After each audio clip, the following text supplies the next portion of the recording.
Welcome to Tracking the Cats. I'm Bob Sabin, our co-host Steve White, the unofficial historian of all things Catamount, can't be with us today, but we do have a great show for you. We've got the guys from Cullowhee Collective are going to be coming on here in just a second. First, I was really looking forward to having Steve talk a little bit about baseball because they've come on strong over the last couple of weeks, finishing strong, which is what you always want to have. And dang, 2 out of 3 with the league leading Sanford, and then taking a big one from Gardner-Webb yesterday. The bats are finally connecting and baseball is doing pretty well. So we're excited heading into the last couple of weeks and then into the Southern Conference tournament. Track and field, both men and women, did pretty well. They're performing well. Looking forward to the end of the season there. And of course, softball is going to be wrapping up pretty quickly as well. But Tracking the Cats today, sponsored by Stanberry Insurance with offices in Silva, Highlands, and Waynesville. We happen to have Kevin Stanberry with us this afternoon. We also have Eddie Wells, who left government job and went into real work in the private sector. And both these guys are leading forces with the Cullowhee Collective. Welcome once again, guys. Glad to have you with us. Thank you. Glad to be here. So just for those who have just kind of tuned into what's happening with the Cullowhee Collective and NIL in general, can you tell our guys a little bit about why and how you guys were created, who all is involved, and how does it work? Yeah. Kevin, you want me to take this? You want? Oh, go ahead, Eddie. Yep, that's fine. Cullowhee Collective, we've been at this for just a little over a year. I want to say we started this last spring. We met with a lot of administration. We knew just from the landscape of college athletics that we needed to, try to put something together to have an option for some of the, athletes that, that are coming to Western, or even some that we want to retain, to have an option for their NIL. And so we put a collective together. Kevin and I kind of led the charge at the very beginning, and in conjunction with the athletic administration. We then met with a couple ADs. From different schools, really just kind of across the country, and trying to figure out the best way to do this. And Kevin and I kind of early on knew we wanted some help with this. And I think everyone knows Mike Crawford. We brought him on, and then we brought on Nathan Earwood, have someone on kind of the attorney side too. And then we also brought on Mike Wade. So there's 5 of us that are involved. We filled out the LLC paperwork, got everything, put forth, because we had to have this separate from athletics. And I know we'll get into some of the future about that later. But yeah, we just, really just 5 passionate catamounts. I think what's really great about it is we're just trying to help. None of the funds are going to any of us. We're just trying to get it in the hands of student athletes and help us translate that into some wins on the course and field and everywhere else. So how do you guys feel with the progress of the program? Pleased, struggling? Help us understand that. I would say that we are probably. I think we're pleased, but we would like to see more. It's progressing. It could definitely be doing better. I think we have a lot of people that are involved. We would like to get more people involved at all levels. No level too small, no level too big. but we don't put a cap on it. Yeah, we don't put a cap on either side. But we got a lot of we have a good amount of people that are involved, but we would like to have more. So it's progressing. It's a process. Just getting it out there and making people understand what it's about, how it works. There's still a lot of people that just don't quite understand, NIL and all that, what it's about. So still a lot of that going on. Understood. Yeah, and I'll say, sorry, yeah. I was just going to echo some of those comments and just say too, even no matter how you feel about this, and, a lot of us have opinions that are even on, that are part of this collective. It's something we have to do to move forward with athletics. So if you like it or not, it looks like it's here to stay for at least the time right now. So whatever we can do to build some support around that, we're trying to do our best job and put our best foot forward on that. Yeah, the lid has been opened on Pandora's box. So you're right. It looks like it's here to stay. How many student athletes are receiving funds this year? And can you tell us a little bit about which sports and how that's all working? I know it's got to be an incredible balancing act without upsetting some people, and so help us understand a little bit about that. How are the dollars spread and how many? Yeah, I'll say just well, we're kind of in a transition right now. I would say too because we still got some athletes under contract, that were under the contract for the year that we're still have signed. I'll say last year we had, when I say last year, the current fiscal year that we're still in, that started at the beginning of school through the end of the spring semester, we had 23 athletes that we had signed, and those kind of, I mean, that obviously basketball is a big piece of it, and basketball is the biggest part right now for our collective, and really just what we see in SoCon, mid-major level. It's really basketball followed by football, baseball's in there, but we very much wanted to try to reach out to other sports as well too. So we did, we had athletes in women's basketball, we have baseball, we have from women's soccer, volleyball, Kevin, or maybe a Softball. We had a softball. softball. Yeah. Yeah. So I think the total number, I'm not sure if I have the exact number off the top of my head, but it was in the 20 plus. You might have said it, but 20 plus range. 23 last Yeah, year. 23. Sorry, yeah, 23. Not bad for first year, just getting No, started. no. Right. Yeah, and we're in So the process of signing. We just got out of both of the signing periods for football. We actually just signed two football players that may be on the website by the time people. Actually, I think they're on the website now. So I actually just went and took some checks there today for them, and then we're working with basketball right now. They just finished, their kind of signing period, and or at least when the portal's now closed. So we're in right. the process of working with the coaches on that. Yeah, they're signing players or getting commitments from players and working on finalizing their roster for the coming year as we speak. So And we're part of that process. what does a commitment look like? And the next question is reaction of our students. But what does a commitment through the NIL collective look like from the student side of things? Well, I'd say for them, we typically do an annual contract on most, unless it's some situation where someone just needed a little additional funds at one time. But typically, we do an annual contract. From a commitment on the student side, we do ask them to, if we have any events, they may have to come help with that. If we also ask them to promote the Color We Collective as something they're, really, part of their contract is them to help promote us. And then, really for them, just be good ambassadors of Western and kind of help us along the way too. I mean, there is NDA stuff in there too, so we don't really talk about amounts. We tell them don't share that with the other players because let's be honest, in this world of NIL, there's players getting all different amounts, and Right. so that's kind of an expectation on their side too. And obviously, I mean, they got to stay on the team. They got to be on the team. They got to make the grades.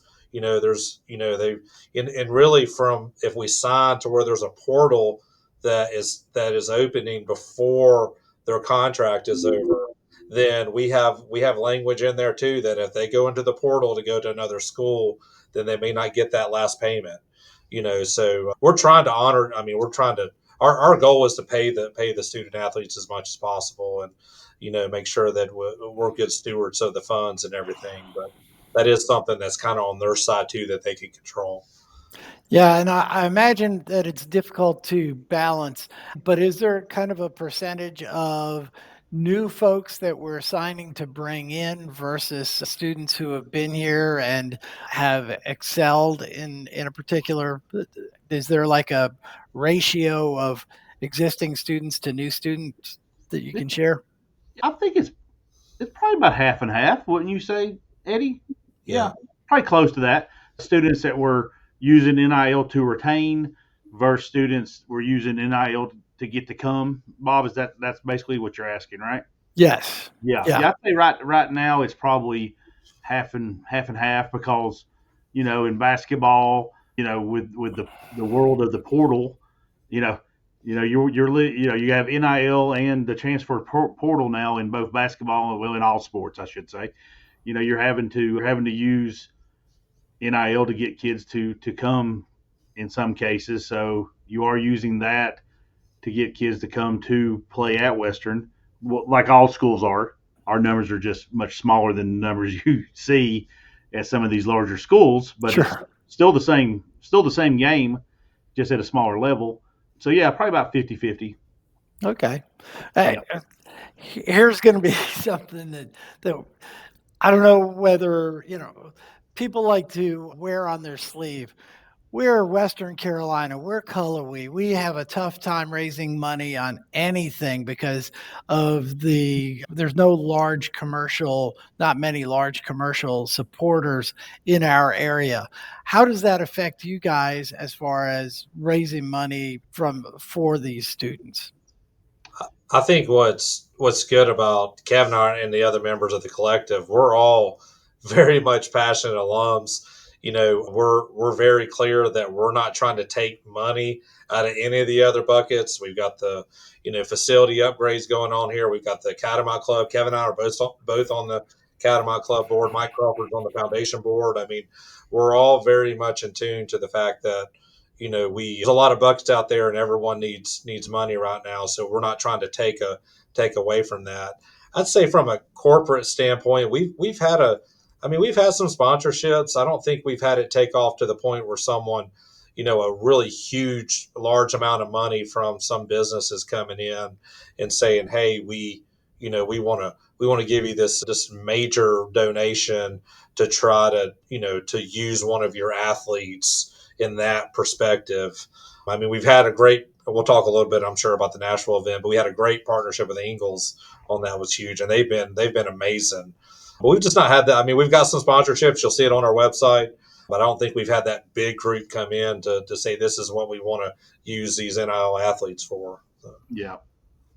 Okay. Yeah, we haven't had some of these large universities you've seen where somebody, and I won't say names of these other corporations that have come in and dropped insane checks and Right. said, use this for NIL money. We have not had that happen.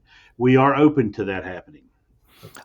I would imagine you are. We are prepared to go on record right now, Eddie and I, or to say if a large corporation would like to come in and write us a large check, we are prepared to take that and sign really, really good players. So Yes, and Bob, and I know your audience is worldwide at this yes. point. So Yes. Yeah. Yes. anyone out there that wants to write, anyone. some Yes. large 6 and 7 figure checks, send them our way. Yeah, Absolutely. Yes.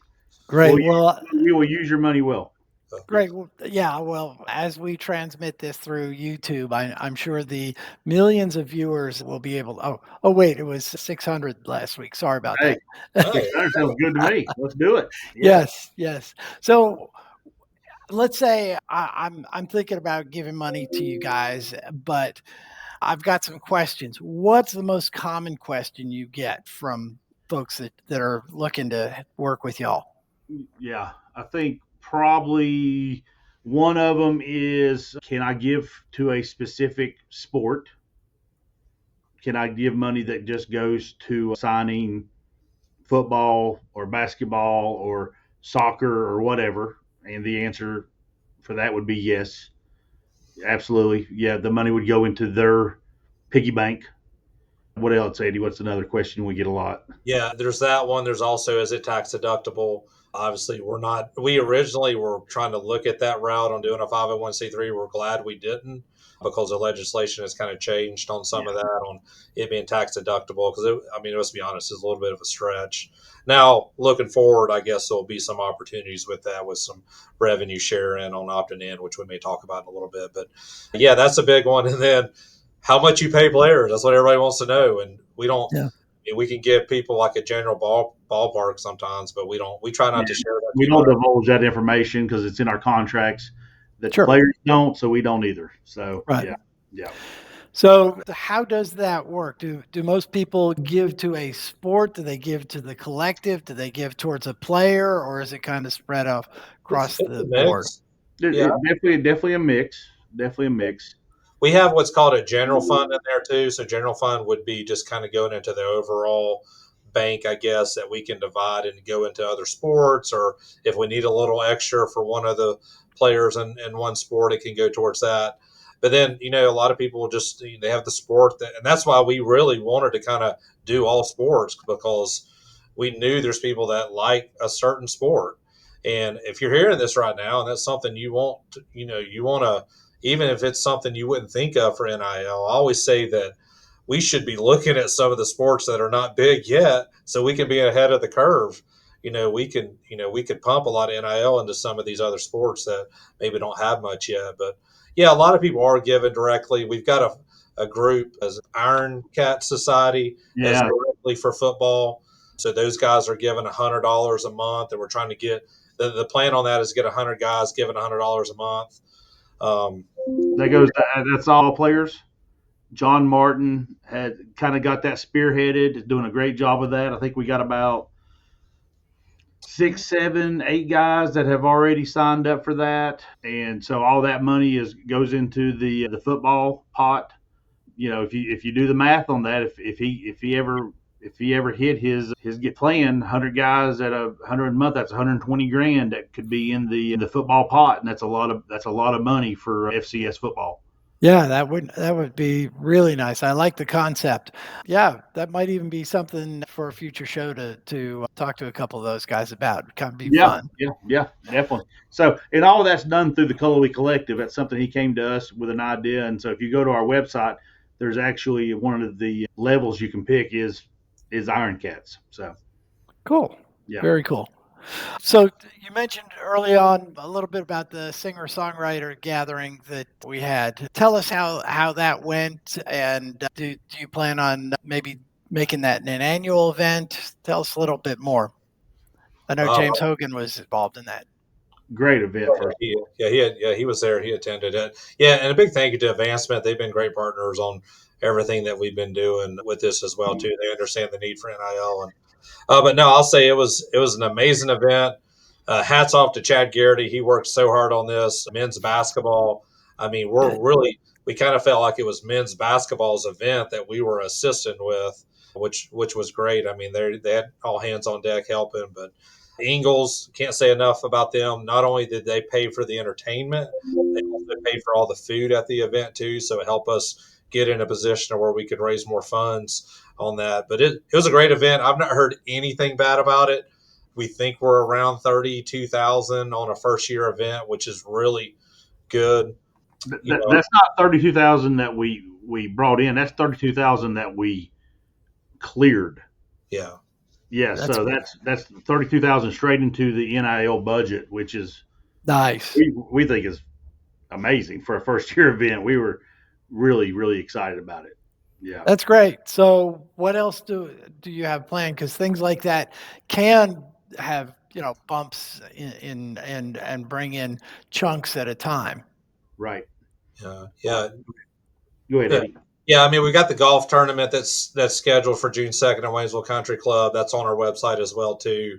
But we've talked about trying to maybe do some other events. I mean, obviously we need help. We're everyone that's a part of this is working full time too. So really take some of the sports, and that's where Tim Kraft and his guys, all the coaching staff.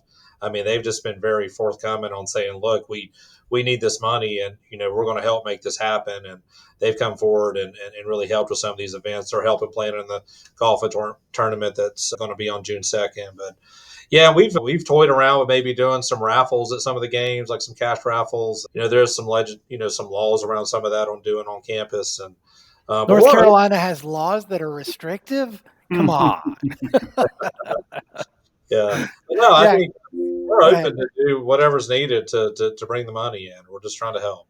Well, Coach Kraft has been great. He's very communicative. He markets these things. I get emails from him, get a monthly update from the basketball team. He's definitely kicked in and doing his part. A little note to my Lambda Chi Lamb Chop brothers, guys. You have a good golf group of guys that like to golf. So maybe we get a team or two from Lambda Chi out there for the golf tournament in June. That'd be great. Yep. So, what do we think about with the SoCon and how other teams are doing? I mean, that's always, part of what our next AD is going to be thinking about and what each of the coaches are dealing with. How do we stack up on that? And, I don't expect to hear that we're top of the conference or anything. Yeah. So I think the thing regarding the SoCon right now that you hear the most about is basketball. Men's basketball is where it's the most where you hear the most about money being spent. And I would say that we're definitely around the middle, wouldn't you say, Eddie? Maybe upper middle of the NIL from what we hear, and you hear a lot of, it's not like there's somewhere you can go look it up and see how much money anybody's spending because it's not anything you have to put out there. Right. When you talk to different people that are kind of in this, what people are spending, the Sanfords of the world are kind of towards the top. They got a big budget, and Furman's got a pretty large budget. I think maybe Greensboro maybe has a pretty good one. Yeah, I'm not. Yeah, I think Chats is decent. it's kind of maybe close to where we're at too. I mean, yeah, I'd say we're upper middle right now. I would say mostly for basketball is what we always try to gauge this. Right. And I think everybody's trying to figure out football, kind of how it's going to work. I don't think anybody is just really figured out FCS football NIL just yet.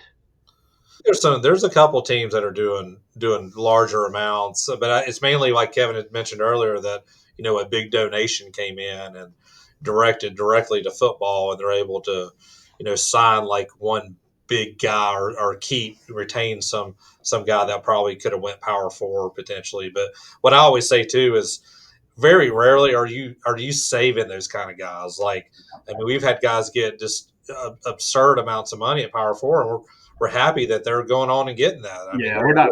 We can't keep a kid that's going to get an opportunity to go to Oklahoma and get paid $500,000 or whatever. You hear numbers, and once again, those numbers are things we hear. We don't really know what these kids are getting paid. These are just numbers. These are rumors that you hear because most of these contracts are not out there. That's things we also have to understand in this NIL world.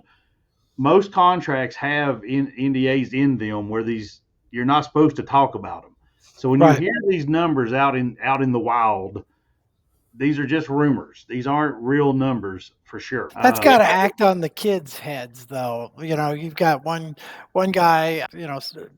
Maybe word gets around on one of the teams. Let's say it's football. It's, oh man, this guy's getting $150,000, or he's getting $50,000 from us. Why am I not? Is that a problem that the coaches have to deal with?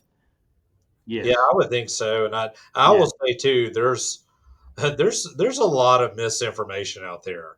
I hear stuff from people saying so and so got this amount, so and I'm like, that's just, I mean, it's just honestly not the truth, But like Kevin mentioned, some of these like full amounts and stuff, I don't know how anyone really knows unless the actual players go out there and saying this is what I was offered, Yeah. And there's probably some of that, I mean, some of these kids they're kids. They're 18, 19 years old, and they don't know how to keep their mouth shut. Right. On the other hand, they've been, I'm sure, well briefed on the legalities and the importance of this. Right. And I can't say 100% sure that some of these numbers aren't true. I just feel like some of them are definitely being exaggerated. Yeah. And some of them are negotiation numbers. Yeah. As in, yes, you're throwing numbers out there because you're trying to negotiate with someone else. Sure. I got offered this much here. So when you're talking to this school, you're trying to get a little bit more, even though that school really only offers you whatever. It's part of the game. It's Absolutely. Like anything else. It's like trying to get a job in the world, right? You're trying to get as much as you can. So can't really fault anybody. And it really does reflect the real world because what we've got to work with on offering these kids money, or the coaches do. And, if a kid says, I need 30% more and you don't have it, hey, great, take the other offer. And Well, we sometimes have it two can be like, options. Well, right. yeah, right now, I mean, we have budgets, and just like anything else, we have to run. You have to run this kind of like a business, and the option is, Coach Kraft comes back to us and goes, "Is there any way we can try to get more?" And that'd be us calling around trying to find more. Or Coach Kraft goes, "I'm sorry, that's my limit. That's what I have." Right. And you can't spend more than you have. That's just the way it works. So referring to the legalities and the signatures on the line, that indicates to me that it may actually help with the portal situation. If a kid says, I'm in this thing for the full year, do you think that that's stopped anybody from stepping out and testing the waters or? I think it depends on. I mean, if you've got someone that you've got signed and they're being offered, a significant amount more, they're not so much concerned about a final payment as much. So I Yeah. don't. I mean, for us, it's good to kind of bring that money back in to give to someone else. But yeah, I don't. I mean, it's a small deterrent, I guess. Yeah, I mean, we like I said, we want to be good stewards of the money and stuff, and try to do as much as we can with everything. That's why we put that in there. But I don't know how much it's not stopping someone from going to a Power Four situation, and to know that I mean, I always say too. I mean, imagine us having no recruits that no one wanted. I mean, it's nice that we've got players that are exceeding at a level that is attracting some of these other schools. As much as it hurts to see people leave, and the nature of college landscape right now, where people are just jumping from one school to the other that no one is a big fan of, and it does say something about our programs that we've got talent here that's wanted at the next level. Yeah. So do you see the NCAA snugging down on these rules a little bit and trying to keep it from having a guy with 4 or 5 schools on his resume at the end of his college career? I hope so. I would love to see it, but I have zero insight on that one. Yeah. I don't know. I really don't know. Yeah. Okay. See what happens with the House settlement and everything too. I mean, I don't think there's going to be any legislation that's going to restrict any of that, but there's a lot of things that are unanswered. With this settlement once it finalizes. I mean, there's a lot of information out there right now that all the things they thought were going to be in there might be a little bit different now. Right. Well, I think about half of the schools in the SoCon, what's the term? Went ahead and Opted in. Opted in or Yeah, opted went out? ahead and opted in, and Western did not. We're Right. one of the ones that did not. I think we just kind of, which I think was probably smart. I think it's better to do a kind of a wait and see, kind of see how it all plays out. So the good thing about it is if we do opt in the future, which I think if it all plays out the way it probably will be a good thing because if you do give to NIL in the future and we have opted in, it will be tax deductible money at that point, which will be a lot easier for people to give. That's good. Yeah, and I'm glad that Alex made that commitment before he Yeah, left. So. absolutely. Yeah. He definitely was smart with that decision and thinking through on that one. And I think the Colby Collective, I don't think will go away, but we'll just have a much smaller role at that point. There'll still be some things that will be needed for, I think, but just Eddie and I will have more time to enjoy. Well, we appreciate the time that you've given us this afternoon. Give us the website again, and I'll put it up on the screen as we're closing out. Yeah, it's ColorWeekCollective.com. You can go in there, you can see all the different levels of giving, and you can do one-time donations, and I think everything from like $10 to infinity if you want to give us. I like that infinity number. Yeah, and the golf tournament information is on there as well that we have coming up in early June. So, and then, hey, and everybody, most people know Eddie and I. Call us anytime with any questions. We love talking about Western.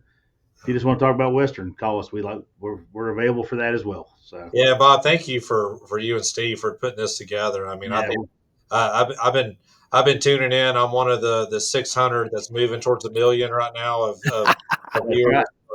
Right. I enjoy it very much, and as catamount geeks like me and Kevin, we love anytime there's information out there. So we appreciate the opportunity to share it. Thanks. This was needed, and you guys are doing a great job. I hate Steve wasn't with us today. I was looking forward to that, but you do a great job, Bob. We appreciate you, man. Well, thank you. I've been having a lot of fun with it. We're coming up on our 1 year anniversary. I don't know if Steve and I'll have little cupcakes in front of us or what, but it's hard to believe we've been doing this for almost a year now. And I'm glad it's catching on and people are enjoying it. And guys, thanks again. This about does it for Tracking the Cats this edition with Kevin Stanberry, Eddie Wells, sponsored by Stanberry Insurance in Silva, Waynesville, and Highlands. Thanks, guys. Yeah.